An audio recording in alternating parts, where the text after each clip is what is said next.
Thanks very much, Judy, for that warm welcome, and good morning, everyone. I'd like to begin by acknowledging the traditional custodians of the land on which we're gathered and pay my respects to elders past and present. Can I particularly acknowledge Judy Crowe, VASSP President, and Noel Claridge, VASSP Vice President, and to all of you, principals, assistant principals, school leaders today, our visitors from New South Wales, welcome. Thank you for this kind invitation, and it's always great to spend some time with the Victorian Association of State Secondary School Principals. And it's wonderful to be surrounded by such committed and experienced education leaders. VASSP has a very, very strong reputation for its dedication to supporting the welfare of Victoria's school leaders and the drive towards excellence in Victoria's schools. And this is a reputation that is justified. You make an incredible contribution to our shared mission of bringing the education state to life, and I want to thank you all for your passion, your commitment, and your partnership, most importantly. Following on from the success of last year's event, it's a pleasure to welcome so many, as we've just heard from Judy, so many distinguished speakers to examine how together we can create better futures for Victoria's young people. It's incredible how much influence school leaders like you have on your teachers and your students. You are the leaders of so much progress, so much of our progress in the education state, and the government is committed to supporting your incredibly important contribution. Because, as the saying goes, as is the principal, so is the school, I would also add to that idea, as is the school, so is the future. So it's great to see the focus of your conference on transformation and 21st century skills. This is perfectly in sync with our education state goals. The education state began with a vision for a future where every single school is a great school, a future where our system gives every Victorian, regardless of background or circumstance, access to a world-class education that gives them the best chance to thrive and prosper. The government's sustained, record-breaking investment in education is one of the keys to making that vision a reality. And we're already seeing some early signs of progress.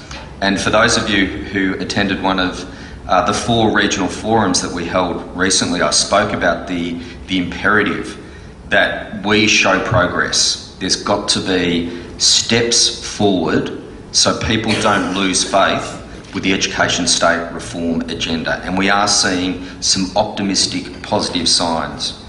Preliminary NAPLAN results for 2017 show that the proportion of students in the top 3 bands of reading and numeracy has increased in all year levels between 2016 and 2017. We can expect, and we do expect, and I hope every single one of you expects as well, that our reforms focusing on equity and improving student outcomes will lead to further improvements in future years. If I can just talk about a disappointing thing just for a moment, I want to keep this absolutely positive, but as we've talked about in previous forums, the political football of education funding, the difference between the states and territories and the federal government, that challenge continues. It's disappointing that the Commonwealth Government has reneged on the joint commitment made in the original Gonski Agreement to deliver needs-based funding for all students.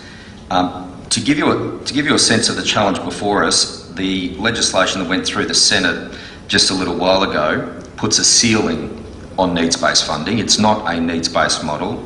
The ceiling that the Commonwealth has put on itself is 20%, yet via the legislation, it asks or it demands that the states and territories make up that difference.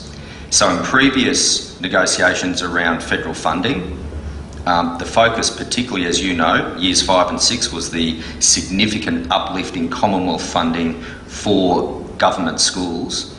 That's no longer the case. So we've gone from Gonski funding here to Gonski 2.0 here, so a slight increase in federal funding, yet that gap in legislation is now required of states to meet. and it's billions of additional dollars. It's quite incredible. The other thing that is at risk is every single dollar, not just the new funding for 2008, but base funding. If we don't sign an interim agreement in the next few months, under the legislation, base funding from the federal government is at risk. So for government schools, that's about $1.68 billion. For all Victorian schools, that's about $4.5 billion at risk. So I had hoped to give you better news at this conference. We will negotiate the best possible deal for Victorian schools. We're not going to cut our nose off to spite our face, but the challenge is still before us. I'll be positive from now on. So back to technology. Due to factors like globalisation, social progression and technological advancements, the world is changing rapidly, and we want Victoria to be at the forefront of that change. In fact, a recent VicHealth CSIRO report identified the 5 impacts of globalisation and technology will be among the 5 mega trends that impact the well-being of young people over the next 20 years. These are trends that we're all grappling with, and leading the way through this period of change is not easy. Technology is moving quickly, and in many cases, we don't know what types of jobs our children will be doing in the future. But we do know the core skills that they will need to succeed. Increasingly, STEM will be the key. Already, it's estimated that 75% of today's fastest growing occupations require STEM skills. So in response to this, we've set some ambitious education state targets for achieving student excellence in reading, in maths and science, and the arts, as well as critical and creative thinking, to build an innovative entrepreneurial workforce of the future. Thanks to your hard work and leadership, we're continuing to focus on ensuring that our schools are matching today's learning with tomorrow's jobs and preparing today's students for tomorrow's society. That's why we're focusing, for example, on digital literacy at all levels of our education system. Under the new curriculum, we have implemented a new digital technologies curriculum in all government schools from prep to year 10. It's a firm recognition that we need to be teaching digital skills in all of our primary schools, and we need to be building on those skills year on year in our high schools. And as part of their school enrolment, students will also spend time at one of our 10 state-of-the-art tech schools that are rolling out across Victoria. Local industries are working with TAFEs and universities to design tech school programs to ensure they are complementing school learning and preparing secondary students for the jobs of the future. To further help young Victorians prepare for the future, I've requested that the department also commence a comprehensive review into career education in government schools.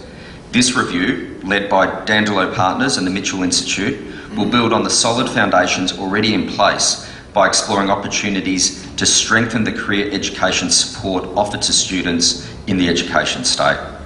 The review will look at embedding career education in the school curriculum from early primary through to senior secondary, engaging industry, employers, tertiary providers and parents to create work-related experiences and opportunities inside and outside of the classroom, providing students with more accurate and timely information about current and future jobs and pathways.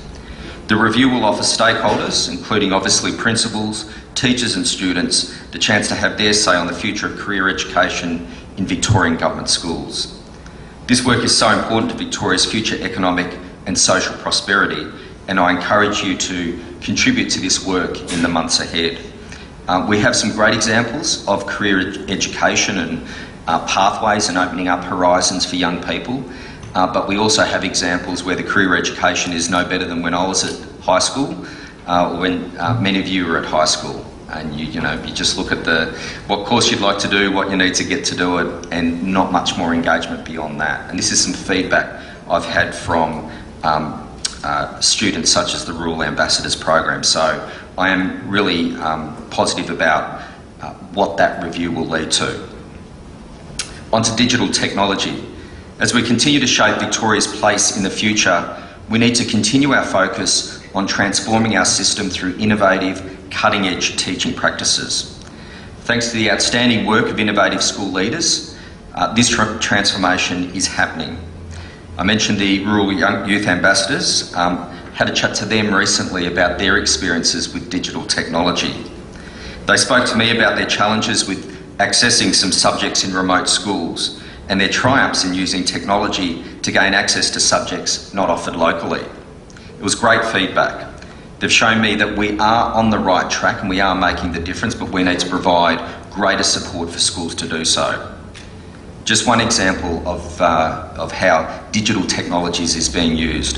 Hawkesdale Peter 12 College in Western Victoria, Year 12 biology students use Polycom to bring the world-class laboratories of the Melbourne-based Gene Technology Access Centre into their classroom. Across the state, your work is helping us to open up a world where students can use technology to inspire creativity, spark collaboration and develop real-world solutions to complex problems. At Braille College, the school library was transformed into a vibrant, creative maker hub where students can code, draw, design in 3D, create and collaborate in informal groups. From being an underutilised space for many students, the college's library has been transformed into a buzzing hive of before school, recess and lunchtime creativity. Mirroring this kind of progression you are leading across the education state, the space began with Lego, but now it's gone on to a very different building blocks. At Charles La Trobe College, for example, students can learn about astronomy, electronics, 3D fabrication technologies, robotics, Formula One racing, thanks to the school's cutting-edge STEM offerings. We're taking great strides, but we need to keep pushing forward. It's why we're investing in a suite of leading educational software so that teachers and students can use the same industry standard technology as engineers, economists, scientists and mathematicians worldwide. It's one of the thinking behind the tech schools as well, using technology, equipment, software, learning that is at the leading edge of industry right now. With tools like the Wolfram Suite and Adobe Creative Cloud apps, students will be able to take real-life data and make graphical and animated representations of it, perhaps around population change or ocean salinity. These are very exciting tools to introduce into our schools. The government is also investing in a fund to help up to 150 Victorian secondary schools further boost their digital learning capability. This investment will provide teachers at those schools with professional development opportunities and their schools with the chance to boost digital learning by purchasing new STEM equipment. And as I talk about giving our teachers the support they need to give our students the education they deserve, I'm proud to talk briefly about our new schools enterprise bargaining agreement, which is in the final stages of the Fair Work Commission. I expect to get the final sign-off very, very shortly. This agreement has been designed to ensure better conditions for teachers and support staff and proper recognition for the valuable work of our principals and our school leaders. The EBA will help us to build and support a workforce that is dedicated, inspired and equipped to give our students the best possible education. The EBA will support teachers to work collaboratively, share information and improve their skills in the area that will best contribute to improving the outcomes of their students. The department will provide, once the agreement is finalised, will provide practical tools, including guidelines, case studies and templates to help schools deliver professional practice elements to their teachers. So the agreement very much, it's not the be-all and end-all, but it's an important tool and it's not just about wages and conditions. The agreement reflects our priorities for the education state. We want every Victorian school to provide an environment that promotes excellence and inspires pride. Collectively, we need to build our system's capacity to support the environment. We want to build and support a workforce that is dedicated, inspired and equipped to give our students the best possible education. And of course, as is the principle, so is the school. The culture of excellence that we are striving for in our schools begins with confident, committed and passionate leaders working together to drive our system forward in every corner of the education state. In this time of great change, you set the standard that our school communities follow. By embracing the opportunities to transform learning in our state, you are building a legacy that will transform countless Victorian lives. You are the backbone of our system and the key to our progress. In recent years, I've enjoyed the opportunity to visit many of our schools, and I've spoken to many of you about the challenges you face to deliver this work every single day. School leadership is always a demanding role, and providing that leadership in a time of such significant global change only adds to the complexity involved.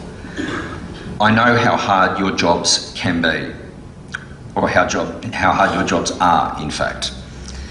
In the education state, we are privileged to have leaders like you to guide our students through this period of uncertainty. And as you continue to give so much of yourselves to help your students thrive, I hope you remember how important you are to Victoria. That's probably the main message I want you to hear from myself as Education Minister. You are the absolute key. Our principals, our assistant principals, our school leaders. At the recent Regional Principals Forum, I spoke to many of you about the Principal Health and Wellbeing Strategy that the government is developing. The strategy will align to the new Whole of Victorian Government Charter for Mental Health and Wellbeing. As you are no doubt aware, I released a discussion paper on this strategy last week. I also announced that the government will invest an initial $4 million to pilot things like early intervention strategies, specialist advice services for principals, professional learning to develop mental health awareness and literacy, and coaching panels of retired principals trained in psychological health. More than 100 principals and experts have been consulted as part of the strategy's development so far. And of course, your input is fundamental for building the proactive culture of support that we need in the education state. The government is committed to working with you to build the best system that we can. That includes working with you to improve the mental health and wellbeing of principals across Victoria. So we'll have some further consultation with Victorian principals. We'll hold those over terms 3 and 4 for the strategy. That'll include workshops, online engagement on the discussion paper. Your mental health and wellbeing matters, so please, again, I keep asking you to have your say, but it's important that we do. We want to make sure that we get this absolutely right. So this is mental health and wellbeing. In discussions even as recently as Friday of last week with a number of principals, talked about the challenges of managing performance of staff and the like. You may not have seen it, but in the budget we provided some additional funding for industrial relations support at a regional level. So hopefully I'll be able to talk to you about that additional support for principals, because I know that those issues add to the stress and you know, your own well-being when you're dealing with quite difficult IR matters. So we're trying to add to the support that you've got central by providing additional support at the regional level. So it's a pleasure to be here among so many passionate education leaders to talk to you about all of this important work, from the focus of your conference on transformation and 21st century skills to mental health and wellbeing, the enterprise agreement, and the care and support that we want to provide you. One thing that concerns me is a discussion I recently had with a principal, big school. She's got four APs, and she doesn't think any of those 4 APs are interested in going on to becoming a principal because of the demands of the job. So I really want to focus the remaining period of this term in government to see what further support we can provide you to make sure that this is a leadership pathway that is supported as best as it can be. So thank you again for your time this morning. It's always a pleasure to speak with VASSP members. I wish you all the very best for your conference, and I look forward to working with you in the weeks and months ahead. Thanks very much.